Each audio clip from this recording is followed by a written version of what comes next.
Umepata report.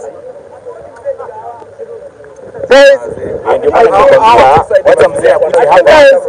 Wacha mzee akuje hapa.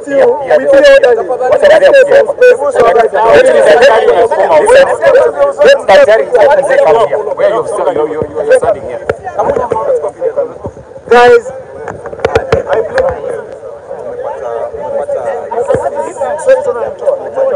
what interest do you have in this family? What do you have? People saw the Kwanzaa, but I've been here with you, you don't know the family. I've been here with you, who are you? Who are you? I am family lawyer, who are you?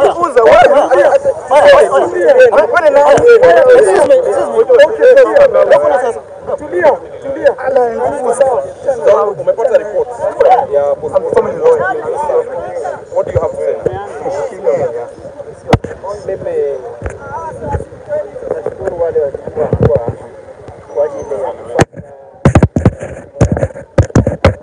maneno yangu hata ni machache. Sina maneno mengi. Naibu mkuu wa polisi Bwana Eliud Lagat, wewe ndiwe uliyetumana watu wako ma-DCI waje nyumbani, waje wachukue mwanangu ili wamlete Nairobi.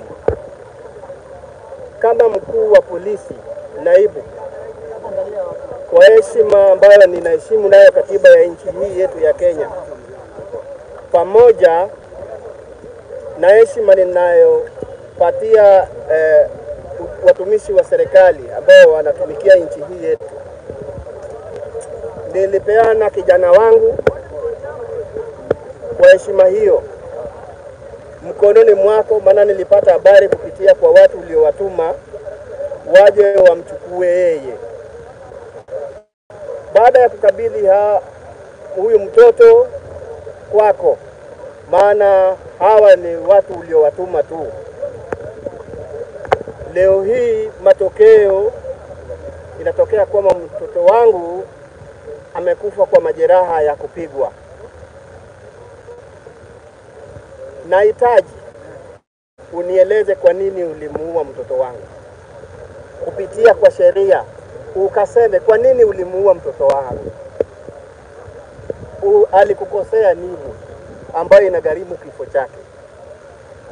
Watu wanaongea kuhusu mambo ya ufisadi, hata ni wengi kabisa katika nchi hii yetu.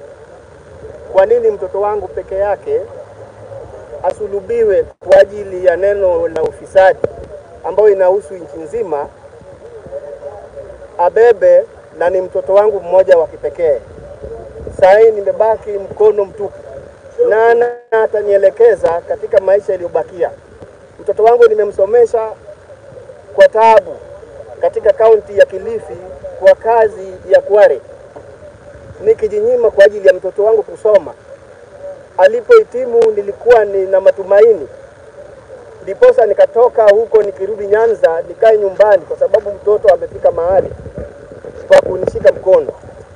Sasa leo hii umenivunja mkono, umeniua. Kwa nini uniue? Unanidai nini? Amekuibia nini? Hayo ndio maneno ambayo nataka niongee kwako Bwana Eliud.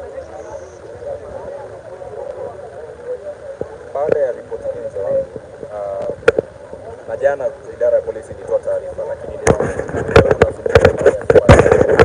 kweli ambao ulifanyikia mtoto wako, kuna nafasi ya kuzungumza na utawala wa taifa, kwa rais wa polisi Kanja, ushazungumza na Bwana Lagat, wale ambao wanafanya upelelezi kama baba Chwani, utawaambia nini?